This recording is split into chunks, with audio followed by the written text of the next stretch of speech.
1, 2, 1, 2, 3, 4.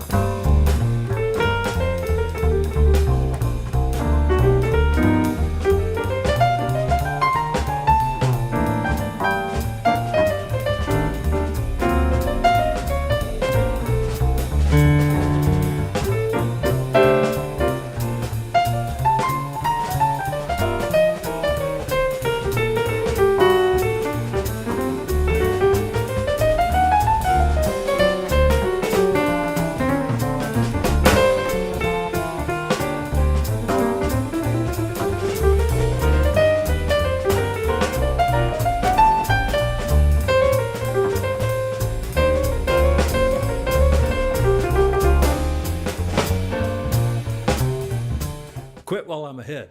All right. Minor Blues had a request over on Patreon, which is becoming my favorite place these days. I have some great supporters over there. Volume 57, Minor Blues, Jamie Aebersold. We've got Rufus Reed on bass again, and he's just terrific. I believe he's from around here somewhere, too, here in Atlanta. The one I'm going to cover is the G minor blues. The basic thing here is you got a minor G chord. It can be a minor sixth, a minor seventh, either one, even a minor major seventh if you want to get exotic. But then the 2 chord is going to be an A minor 7 flat 5, because these are what you call minor 2-5-1s. We're going to go to the 5 chord, which will also be like an altered chord, a D7 altered. So we'll be using a rootless voicing, something like this, or like this. And, we got to get to the 4 chord at some point too. So the way we do that is we use a minor 6-9 chord like this. And then if you just move that rootless minor 6-9 chord, what a mouthful. All right. Just go up a half step. That gives you an altered dominant, an altered G, which will take you right to the C. All right. Now, there's another inversion of this up here. Right? So if you just go up a half step, all of a sudden it becomes a G dominant 7th. Right? From a G minor 6-9 to a G dominant. It takes you right to the C minor. And then you're going to get back to the G minor. And you don't have to use a 6-9, but that's the one that moves up to the dominant chord. Then our A minor, we're going to use this rootless voicing. Not really rootless since it has an A, but it functions as other things in a rootless way, like an F7th. And then we'll go D altered and back to G minor and our D at the end. Sometimes you can just do that. That's how Oscar Peterson does it a lot when he gets to the turnaround chord. All right, so let's see what we can do with this. All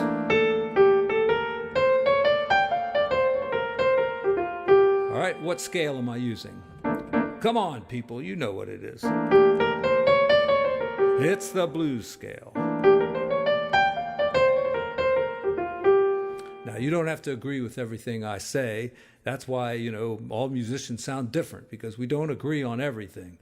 But if you don't use the blues scale when you're playing jazz, you're missing a lot of what you can use to connect with your audience, because, everybody kind of understands the blues scale. There's so much that's based on it, just, many song heads,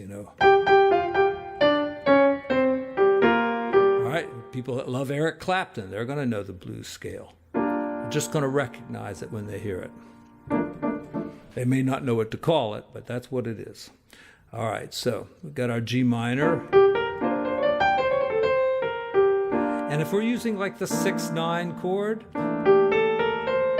we can use a more exotic scale. It will be like a minor scale with these kind of major intervals up there for the top part, the major 6th, the major 7th. But you can always get that blues scale in there no matter what scale you're doing, All right, that's that minor melodic thing I was just showing you. And with a little bit of the blues, all right? right? Now we went up a half step. And you don't have to play all 4 notes. It's much easier to play these 3. All right, so there's a G altered. There's the altered scale. Because if you're doing the minor melodic ascending, when you go to the G altered, it's just the minor melodic ascending up a half a step. So everything in the left hand and the right hand moves up a half a step. All right, now, A flat minor melodic ascending may not be a scale you're familiar with, but no matter what this chord is functioning as, if it was a D flat, it works great that way. What else could this chord be? It could be a F minor 7 flat 5, same scale. It could be an A flat minor, same scale. So, knowing your minor melodics ascending in all 12 keys, not a bad idea.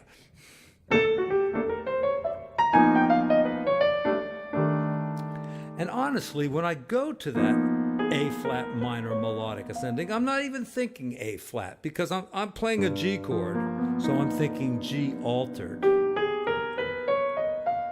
But my fingers know it from the other scale. And that's, I think, a part of jazz that a lot of people don't really understand, is that muscle memory plays a big part.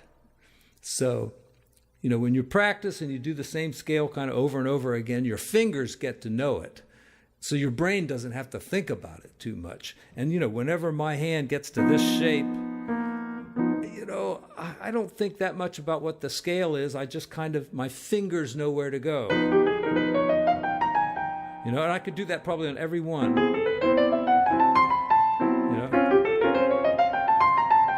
Yeah. I might have messed that one up, but it's one of the easier ones too. Oh, that's wrong. What is it?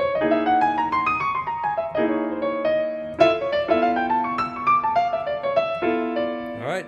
And so, what chord am I playing here? It could have been any of those chords. Could have been a G, could have been a D flat, could have been a D minor, could have been a B minor 7 flat 5, but the same scale will work for each one. Okay, enough of this crap. Let's just get into the blues. We got G minor.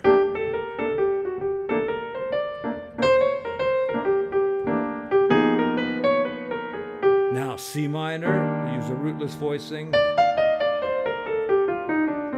Just use the Dorian scale. With a little blues, of course. Now here comes our 2-5-1. So, once again, this minor melodic ascending scale will work on every one of these chords. The 2 chord, the 5 chord, and the 1 chord. You just got to know which one to use. So on this one, which one is it? I know it's this one, but C minor melodic ascending, all right? All right, on this one, I always know the altered chord because it's a half step up, so it's E flat minor melodic ascending. And then G minor, it's a G minor melodic ascending. All right, so, when you're learning this, you gotta think, and your brain hurts, and like, what is it? And fuck, I can't get it, But just look at each scale, learn it until you got it. All right, so just one black key on this one. All right, we're in luck. And then our D, lots of black keys on this one. All right, so it's every black key except for that one. And you got to use C and F, so. And then how you get used to them is do little patterns.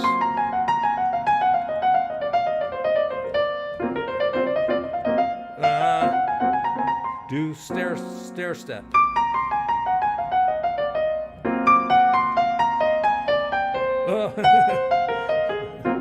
All right. But, even make up lines and just do the same line over and over again. Like maybe something like. All right, and do it again.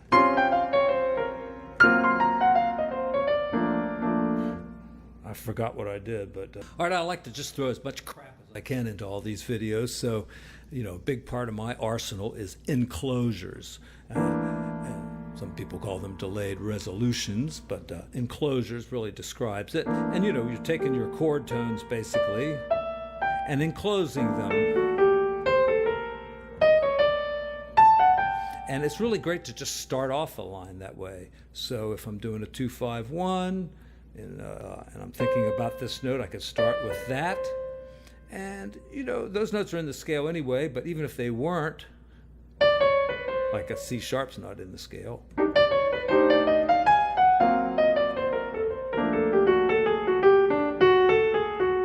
There's another enclosure towards the ending.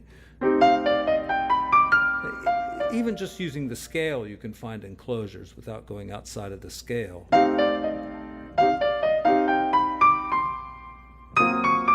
right, a little enclosure there. That's not really an enclosure, but if I went...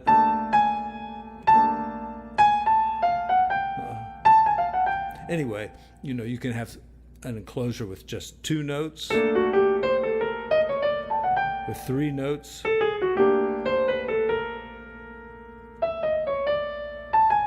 with 4 notes. 1, 2, 3, 4, 5. That's 5 notes. All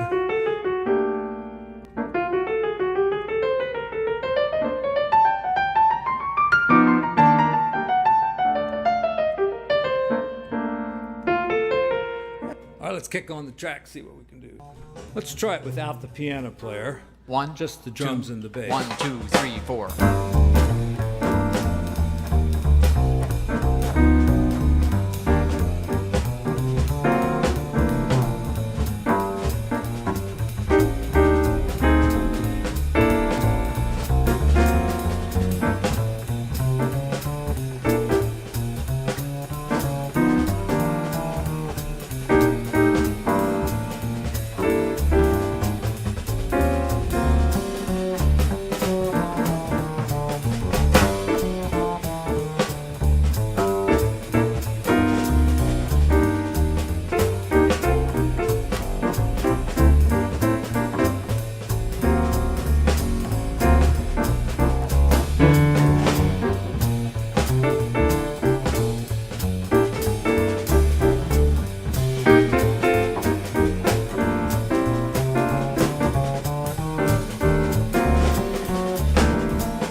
That occurs to me is that the 2 chord, you could do a dominant chord there, A dominant to D dominant. That works just fine. And I think I'm going to exploit that as I take a little solo here. 1, 2, 1, 2, 3, 4.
think of another thing too, is that, when you're practicing, you could do stuff that you would never probably do if you were actually in a, playing for people. Like, for instance, there, I was just going, what am I doing there? I'm practicing, Sometimes when I'm playing in a trio, or, I'm playing in a band situation, we kid each other sometimes. You hear a soloist doing something like that. You yell over him, "Stop practicing!" A cool thing to do rhythmically would be we do triplets with 4 notes: 1, 2, 3, 1, 2, 3, 1, 2, 3, 1, 2, 3, 1, 2, 3, 1, 2, 3, 1, 2, 3. Let me show you what I mean here. 1, 2, 1, 2, 3, 4. That's 3 notes. I want the 4 notes.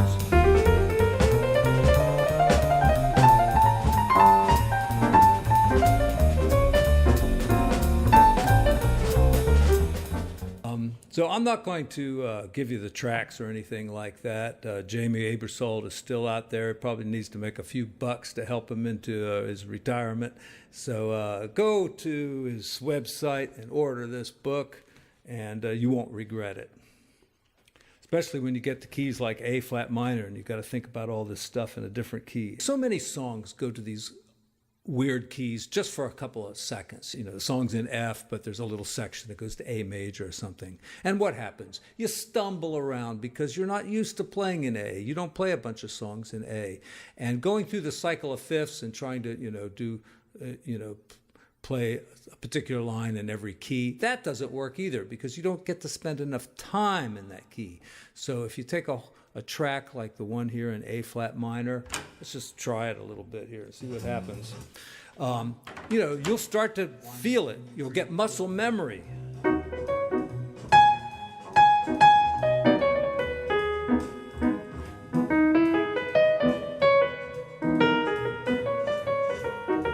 Thank God it's slower.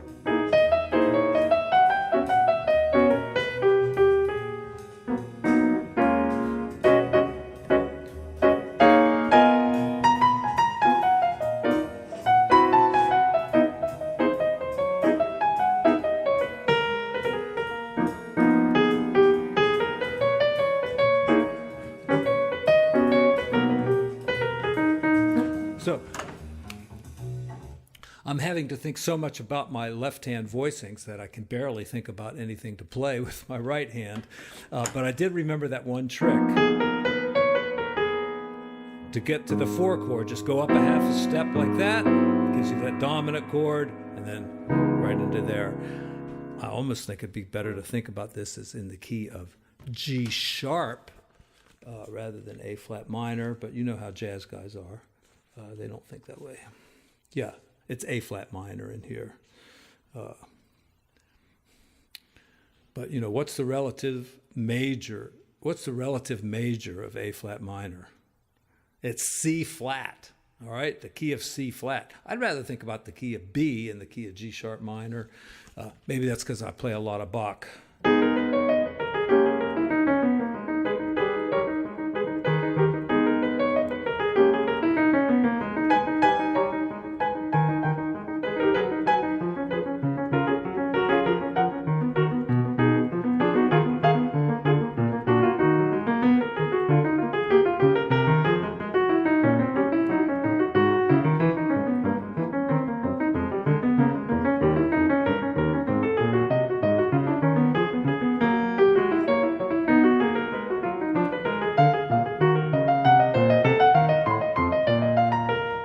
Played all that without looking at the keyboard. Okay, ladies and gentlemen, that will do it for today.